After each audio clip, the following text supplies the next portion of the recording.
बहन और भाइयों, आप इतिहास जानते हैं। दुष्ट औरंगजेब का इस आगरा से भी संबंध था और इसी आगरा में हिंदवी पद बादशाही के महानायक छत्रपति शिवाजी महाराज ने औरंगजेब की सत्ता को चुनौती दी थी। औरंगजेब को चुनौती दी थी और औरंगजेब से कहा था कि तुम चूहे की तरह ऐसे तड़पते रह जाओगे, हिंदुस्तान में तुझे कब्जा तो नहीं करने देंगे।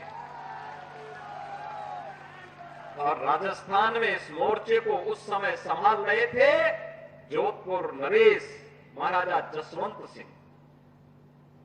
महाराजा जसवंत सिंह के जो महत्वपूर्ण सेनापति थे उनमें से राष्ट्रवीर दुर्गादास राठौर थे। कई बार प्रयास किया औरंगजेब ने जोधपुर रियासत पर कब्जा करने का, नहीं सफल हो पाया, क्योंकि जहां पे राष्ट्रवीर दुर्गादास राठौर जैसे वीर हो, मातृभूमि के सपूत हो, कोई विदेशी आक्रांता कैसे कब्जा कर सकता है। और यही हुआ था। लेकिन औरंगजेब दुष्ट प्रवृत्ति का था, चालबाज था। उसने एक चाल चली, महाराजा जसवंत सिंह से संधि की और संधि करके उनसे कहा कि हम जोधपुर रियासत पर कुछ नहीं करेंगे, लेकिन आप हमें सहयोग करिए, हम आपका सहयोग करेंगे। और उसने एक लालच दिया, उसने कहा अफगानी हिंदुस्तान पर कब्जा करना चाहते हैं, आप उनको वहां संभालिए, मैं आपको सपोर्ट करूंगा।